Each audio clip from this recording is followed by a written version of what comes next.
Bien-aimés dans le Seigneur vous bénisse. Vous êtes en face de l'homme de Dieu, le prophète Ereka Kitoko.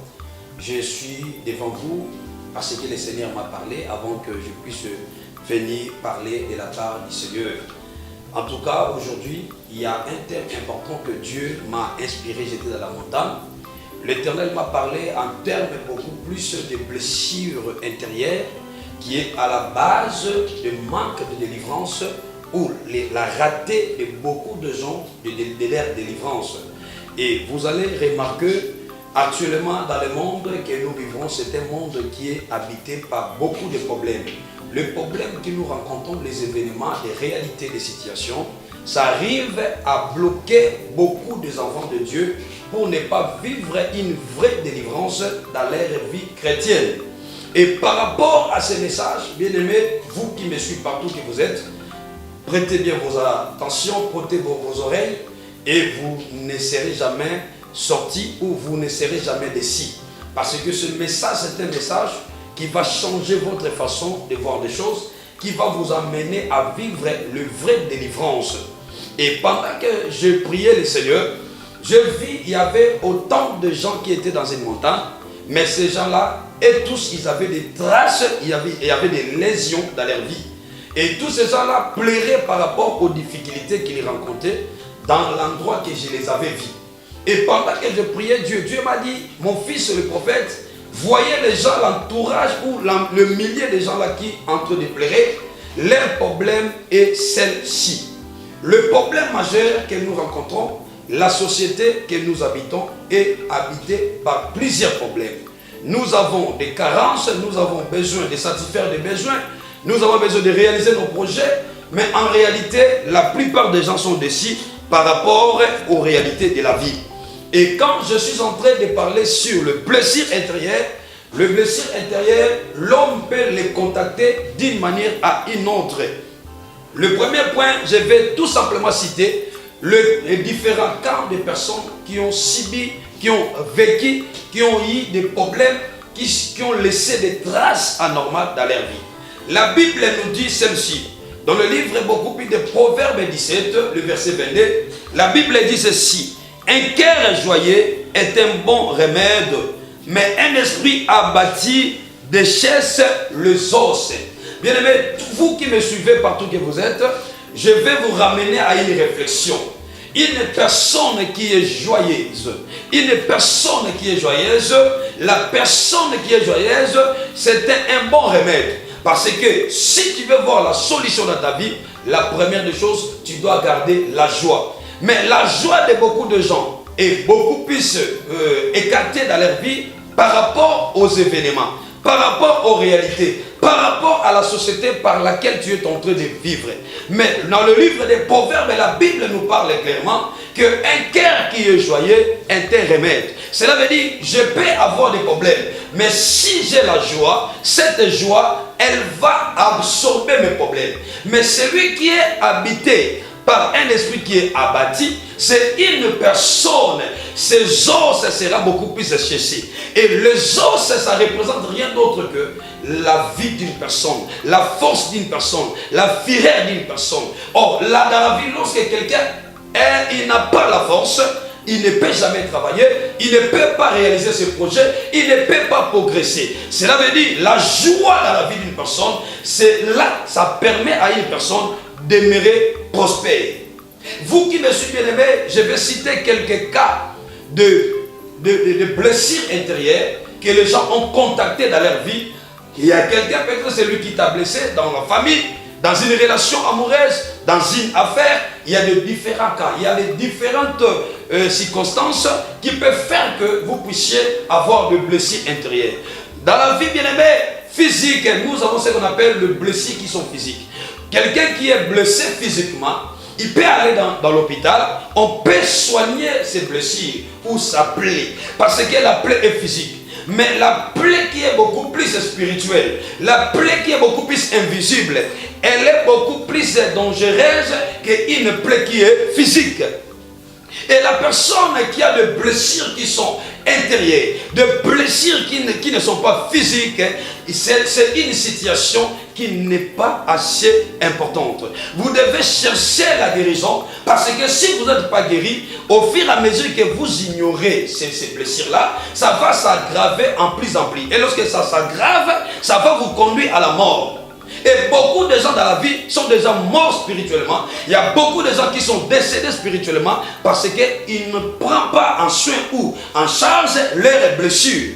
Et je vais citer quelques cas. Peut-être tu peux te retrouver parmi ces cas ici. Et si tu te retrouves dans ces cas ici, bien aimé, je t'exhorte de chercher Dieu à la profondeur, de nous appeler, nous allons vous aider. De s'en sortir de cette situation. Nous allons vous aider d'écarter cette situation. Nous allons vous aider dans des prières qui vont vous permettre de se libérer et de vivre les vraies délivrances dans votre vie. Et le premier cas que je vais citer, il y a beaucoup de gens qui ont connu des problèmes à travers le mariage. Tu avais un mari, tu avais une femme, vous êtes mariés ensemble, au début du mariage, tout marchait bien, tout marchait bien. Mais à un moment donné, dans ce mariage-là, il y a des problèmes qui commençaient à survenir. Et l'homme qui était bon au départ, il t'a dit, tout simplement, à partir d'aujourd'hui, moi et toi, c'est fini. Et vous n'avez pas, devant ces problèmes-là, il n'y avait pas quelque chose à faire. L'homme vous a chassé, parce que peut-être tu ne donnes pas des enfants dans les mariages. L'homme vous a quitté, parce que peut-être vous n'êtes pas en mesure de lui satisfaire. L'homme en question qui t'avait marié, au début, le mariage était vraiment, il y avait l'ambiance. Mais à un moment donné, l'homme, il s'est décidé de commencer à prendre l'autre femme en dehors de votre mariage. L'infidélité s'est présentée. Et à part l'infidélité, manque des enfants. Et tu as subi de maltraite dans ce mariage-là. C'est parce que tu t'es marié jeune, l'homme, il était plus âgé que toi. L'homme te donnait des travails difficiles. L'homme n'arrivait plus à te prendre en soin. L'homme n'arrivait plus à te donner ce que tu désires. Et pendant ce temps-là, dans ta vie, tu étais entré dans une prison. Tu étais entré dans des problèmes. Et depuis la séparation, depuis le divorce que vous avez fait avec cet homme, avec cette femme, tu as décidé dans ta vie, tu ne peux jamais se remarier. Tu ne peux jamais encore aimer une femme. Tu ne peux jamais encore aimer un homme. Et à cause de ces cas-là, à cause de ces problèmes-là, vous êtes blessé intérieurement. Et tu as pris des décisions de ne plus encore faire l'amour avec des hommes, de ne plus encore aimer les hommes, de ne plus encore aimer les femmes. Et le temps que vous êtes resté avec ça, le diable, il est en train de se glorifier. Il a pris le contrôle de ta vie. Même si vous partez à l'église, les pasteurs prient pour toi, tu n'arrives pas à voir la solution. Parce que dans ton cœur, tu as fermé cette personne-là. Tu as dit, je ne peux jamais le pardonner. Ce qu'il m'a fait, je ne peux jamais encore me chercher un autre homme. Je ne peux jamais chercher encore une autre femme. Mais laissez-moi te parler, bien-aimé. Si tu te retrouves dans ces cas-là, chercher Dieu dans la profondeur, il faut savoir qu'il y a une personne, la Bible nous dit, dans le livre d'Ésaïe 53, le verset 5, la Bible nous dit tout simplement, par ses maîtrises que nous sommes sauvés. Et par nos péchés, il a porté nos souffrances. C'est Jésus qui a donné sa vie pour nous. Cela veut dire tes blessures que vous en avez là. Il y a une seule personne qui peut te sauver, c'est Jésus-Christ Nazareth. La décision que tu as prise, bien-aimé, vous qui me suivez, cherchez à améliorer, cherchez à changer cette décision. Parce que cette décision-là, c'est ça qui t'empêche de ne pas vivre la délivrance. Partout que tu me suis, tu es en Europe, tu avais un homme. Un homme, au début, l'homme vous aimait beaucoup. Cet homme-là, tu l'as beaucoup aidé. Tu avais beaucoup d'affection à son égard. Mais cet homme-là, il a pris seulement sur ton ami. Ton ami est devenu sa femme. Et depuis lors, bien-aimé, tu as dit en toi-même, je ne peux jamais pardonner cet homme. Et depuis que cet homme-là, il a disparu, vous n'êtes plus en communication. Tu ne parles plus avec lui. Mais tu es en train de chercher Dieu dans la prière. Tu es en train d'entrer dans les différentes églises. Bien-aimé, laisse-moi te dire, aussi longtemps tu n'as pas encore réparé, aussi longtemps tu n'as pas encore pardonné cette personne-là, ta vie restera toujours dans les prisons. Bien-aimé, je voulais te dire que le diable est malin. Les diables, ils savent que la société est habitée par beaucoup de problèmes. C'est pour cela qu'ils laissent des lésions dans nos vies. Il y a beaucoup de gens qui sont déçus par rapport aux événements qu'ils ont rencontrés. À travers les divorces, ils ont connu beaucoup de problèmes. À travers les mariages, ils ont été beaucoup plus déçus. Que cet homme-ci, je l'ai soutenu lorsqu'il n'avait rien. Mais cet homme, aujourd'hui, s'est retrouvé avec des moyens. Mais il me donne le dos. Il a voulu faire le choix dans mon entourage. Je ne peux jamais les pardonner. C'est pour cela que le diable, il contrôle ta vie. Même si tu pries, tu déchires des habits. Bien aimé, ta prière ne serait jamais entendue au ciel. Vous qui me suivez, bien aimé, à peine nous allons prier pour toi. Nous allons vous orienter dans des prières. On va vous faire entendre des prières. Afin que cet esprit-là, afin que les lésions qui est créé en toi, afin que le blessure que vous en avez, ça soit tout simplement soigné. Et la cicatrisation, ça va disparaître. Aussi longtemps tu gardes tes problèmes, aussi longtemps tu gardes des blessures intérieures, bien aimé, tu n'as pas la facilité d'obtenir ta délivrance. Comprenez bien ce que je suis en train de parler. Et le deuxième cas, je vais citer les cas de viol. Une femme, une fille mineure, tu as grandi dans une famille. Peut-être ton papa, il a voulu faire l'amour avec toi. Ton papa vous a violé. Ton grand frère t'a violé. Ton cousin t'a violé. Il y a des cas comme ça. Quelqu'un, ils habitaient ensemble avec son cousin, mais le cousin, il a voulu faire l'amour avec sa cousine. Et depuis cette relation-là, ils ont eu comme résultat un enfant. Mais l'enfant est né. Mais l'enfant, il est né dans quelles conditions? Il est né dans quelle réalité? Et depuis que ce cousin-là, il a sorti avec toi, bien aimé, tu as senti des blessures en toi. Tu as senti un problème en toi. Tu as senti un mal dans ta vie. Tu as quitté le pays, peut-être tu es allé en Europe. Mais ce problème-là est vraiment un problème terrible dans ta vie. Et jusqu'à présent dans ta vie, tu n'arrives pas à s'en passer de cette réalité-là. Et tu te dis, je ne peux jamais parler. Jamais je pardonnerai jusqu'à ma mort. Cette personne qui m'a violé, il m'a donné un enfant. Celui-là est le membre de ma famille, mais voilà ce qu'il m'a fait. Il y a aussi des papas qui sont sortis avec leurs enfants. Bien aimé, tu te retrouves dans ces cas ici. Tu n'as jamais pardonné ton père, tu n'as jamais pardonné ton cousin, tu n'as jamais pardonné ton frère, tu n'as jamais pardonné ton voisin. Bien aimé, laissez-moi te dire une chose. Tu dois revenir dans le Seigneur. Tu dois revenir dans le Seigneur. C'est Dieu qui va te sauver. C'est Dieu qui va te libérer. C'est Dieu qui va te donner la lumière. Si tu te retrouves dans ces problèmes-là, bien aimé, laissez-moi vous dire une chose. Tu dois chercher Dieu de la profondeur et tu dois comprendre que la délivrance est dans ton chemin. Et il y a beaucoup de gens qui ont connu des problèmes, ils ont grandi dans des milliers de guerres. Il y a des gens qui ont grandi dans des zones de guerre. Ils ont connu des tragiques problèmes. Quelqu'un qui a été violé par 10 militaires. Mais tu as quitté le pays là où tu habitais, tu t'es déplacé en Europe, en Amérique, par-ci, par-là, là où tu es. Mais tu n'oublies jamais cet événement-là dans ta vie.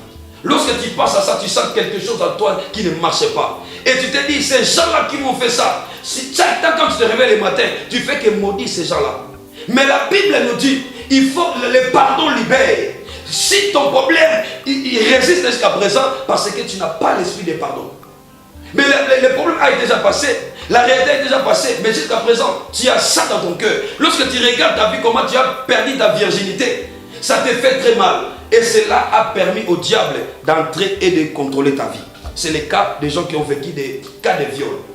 Tu as été violé par 5 personnes, tu habitais une maison, il y a eu des militaires qui ont venu, qui ont voulu coucher avec toi, ils ont couché avec toi, et depuis ce jour-là, ça a créé une blessure intérieurement de toi. Et le troisième cas, je vais parler sur de mort. Quelqu'un que tu aimais beaucoup, le parent, ton oncle, ton grand frère, quelqu'un qui te faisait beaucoup de bien. Mais à un moment donné, il est mort comme ça, subitement comme ça. Le matin comme ça, les gens se sont réveillés, mais la personne en question, il n'est pas réveillé. Et cela a créé un grand problème dans la famille. Et chaque temps que tu penses à cette personne-là, tu sens comme si tu as perdu quelque chose, quelqu'un de cher. La Bible me dit, il n'y a pas un rapport entre les morts et les vivants. Et depuis la perte de vie, la perte de tes parents, la perte de ton enfant, la perte de ton frère, depuis qu'ils sont décédés dans ta vie, tu dis que Dieu n'existe pas. Pourquoi Dieu a permis cela? Je ne prierai jamais parce que j'ai perdu quelqu'un de cher, quelqu'un qui me soutenait, quelqu'un qui me paye le frais académique, le frais scolaire, quelqu'un qui me fait nourrir. Il est décédé comme ça. Pourquoi? Je ne prierai pas. Je vais rester comme ça parce que Dieu, il est méchant. Non, Dieu n'a jamais été méchant. Il est le maître de temps des circonstances. C'est le diable qui prend ta vie en otage parce que tu ne comprends pas l'écriture de Dieu. Je t'exhorte, bien-aimé, vous qui me suivez partout que vous êtes, vous devez comprendre qu'il y a d'autres morts qui arrivent dans ta famille. Ça peut être aussi la volonté de Dieu. Mais depuis que tu as perdu quelqu'un de cher, tu n'as plus le temps encore de prier Dieu. Tu es devenu méchant.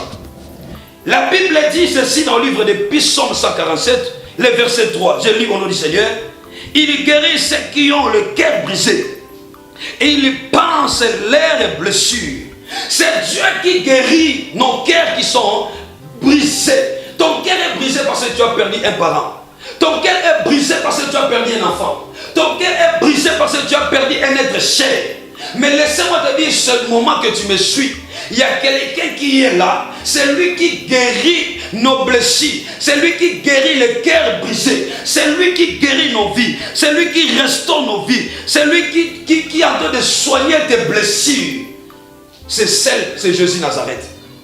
Tu n'as aucune personne qui peut donner la solution. Tu dois revenir à Dieu à travers les hommes de Dieu. La Bible me dit, si quelqu'un est malade, qu'on cherche les anciens. Ils ont pris pour lui. Quand les hommes de Dieu sont là, nous sommes comme des médecins. Nous savons quelle dose on peut te donner par rapport à toi pour que tu prennes la solution. Bien aimé, Dieu t'aime beaucoup. Dieu a l'amour de toi. Dieu veut changer ta destinée. Ton problème, il faut savoir que cette mort qui est arrivée dans ta famille, peut-être que Dieu avait permis cela. Mais depuis que maman est décédée, tu ne pries jamais. Depuis que papa est décédé, tu ne pries jamais. Depuis que tu as perdu ton emploi, tu as perdu ta santé, tu as perdu quelque chose, tu ne veux plus encore retenir les chemins de Dieu. Il y a des morts qui est arrivé dans votre famille. Ça a permis tout simplement que vous puissiez de ne plus prier. Peut-être que tu as perdu quelqu'un par la voie de poison, quelqu'un par la voie d'accident, quelqu'un par la voie d'accident, la voie de la sorcellerie. Et tu te dis pourquoi Dieu nous a décidé. Dieu ne déçoit personne.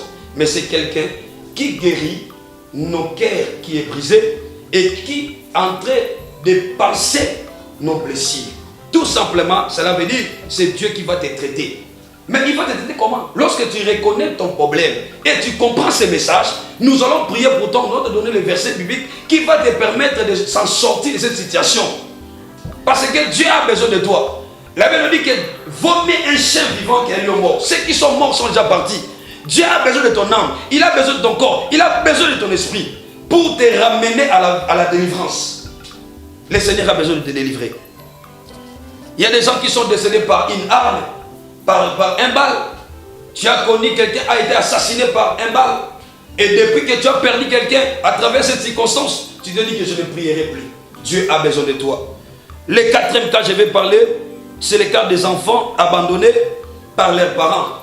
Tu es dans une famille où vous avez subi problème de polygamie. Papa avait beaucoup de femmes.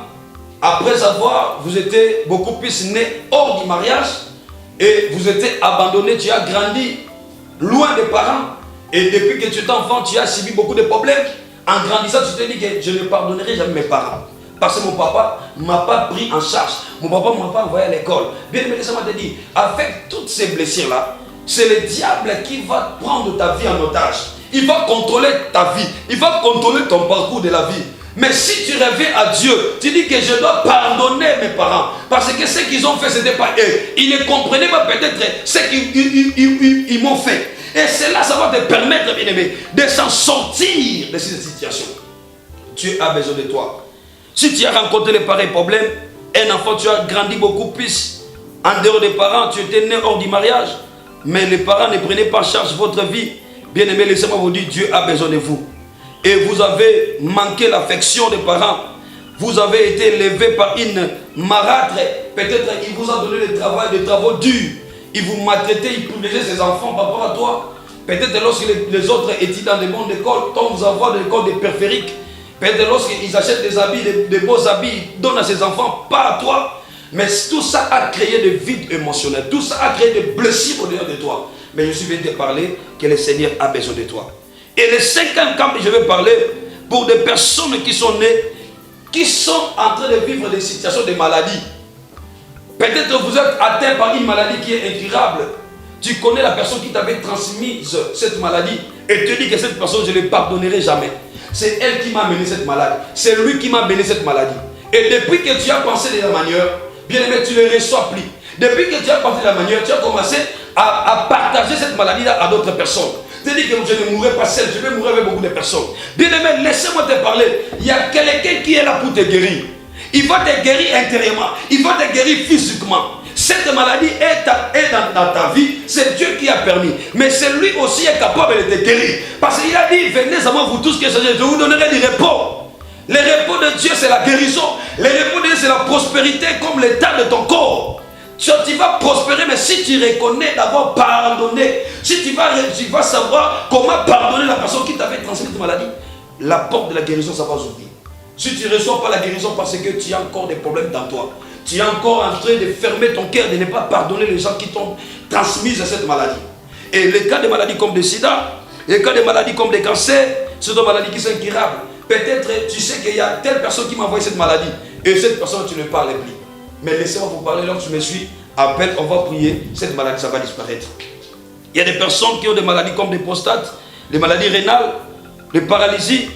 Tu es souffrante, mais tu dis que Dieu m'a décidé pourquoi il a permis tes maladies de venir dans ma vie. Et c'est cette blessure-là, ça ferme la porte de la guérison. Ça ferme la porte du miracle. Ça ferme la porte de la restauration. Ça ferme la porte de la délivrance de ta vie. Mais laissez-moi vous dire, l'Éternel a besoin de toi. L'Éternel veut te guérir. L'Éternel veut te restaurer. L'Éternel veut te restaurer parce que tu es sa fille, tu es son fils, tu es sa créature. Et le 7e cas, je vais citer, pour des personnes qui sont nées avec handicap.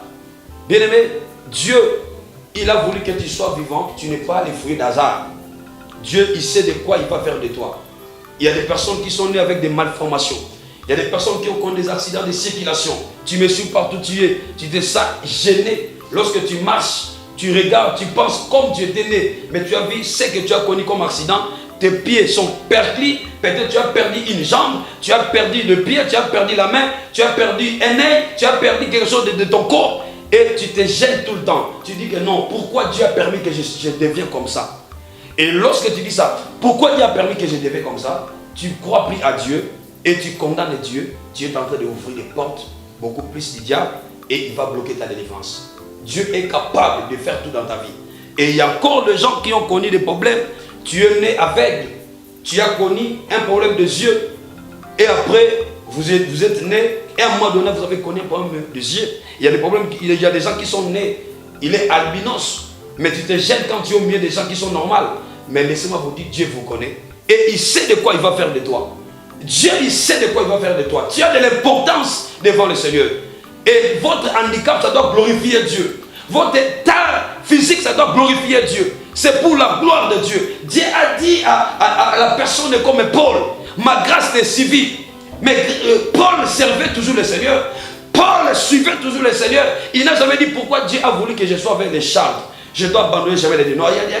Non, je dois servir Dieu. Quel que soit mon état physique, je dois toujours suivre le Seigneur. Je te dis, je t'exhorte, mon bien-aimé dans le Seigneur, lorsque vous me suivez. Le Seigneur, il veut faire de toi une grande personne. Il veut délivrer ta vie. Mais ton problème, il faut que de blessures intérieures soient guéries. Et le 8e cas, il y a des gens qui ont connu des problèmes de vol. Tu as fait confiance à quelqu'un par ta générosité. Tu as voulu faire l'affaire avec quelqu'un pour aider quelqu'un, le terme de finance. La personne s'est enfuie avec ton argent. Quelqu'un qui est venu demander une aide, tu l'as rendu les services. Et après rendu les services, la personne a cherché à te combattre. Il y a des gens aussi qui ont connu des pertes de parcelles, le perte de voitures, de biens matériels. Il y a des gens comme ça. Il a acheté une voiture, quelqu'un est venu ravir ça. Il y a quelqu'un qui a acheté une parcelle, a donné au nom de son frère. Son frère, il s'est retourné mal contre lui. Il a ravi, il a escroqué sa parcelle. Tu as dit que je ne pardonnerai jamais cette personne qui a volé ma parcelle. Je ne pardonnerai la personne qui a volé ma voiture. La personne qui a volé mon argent. La personne, il s'est fait plus voir. Mais toi, tu as gardé les problèmes dans ton cœur. Je t'appelle, bien-aimé. Vous vous me suivez partout que vous êtes. Le Seigneur a besoin de te faire quelque chose. Dieu a besoin de délivrer ton corps. C'est la spiritualité qui influence le physique. Le blessure intérieure, elle est plus puissante que les blessures physiques. Parce que les blessures physiques, on peut voir sa dimension. Mais les blessures intérieures, ça ne se fait pas voir physiquement. Mais ça est là. Alors, si vous sentez que vous êtes en train de se retrouver par rapport à ces cas que je vais les citer, appelle-moi, nous allons entrer dans la prière. Et Jésus Nazareth, il va vous restaurer. Jésus Nazareth va vous donner la paix. Jésus Nazareth, il va vous donner la joie. Afin que la personne qui a la joie dans son cœur, c'est un remède que la personne qui a habité, un esprit habité, un esprit de problème, ça ne te permettra pas d'être épanoui. C'est pour cela, le Seigneur vous bénisse. Mon numéro c'est 081 86 19 786 00 244 243 plutôt 81 86 19 786. C'est mon numéro. Appelez, nous allons vous aider pour la prière les Seigneurs vous bénissent. Je vais prier pour vous. Les Seigneurs d'Israël bénissent toute personne qui me suit, partout qui sont dans les différentes contrées, dans les différents pays, que ton esprit entre dans leur conscience. S'ils ont des problèmes, que la guérison, la restauration soit leur partage. Au nom de Jésus de Nazareth. Amen.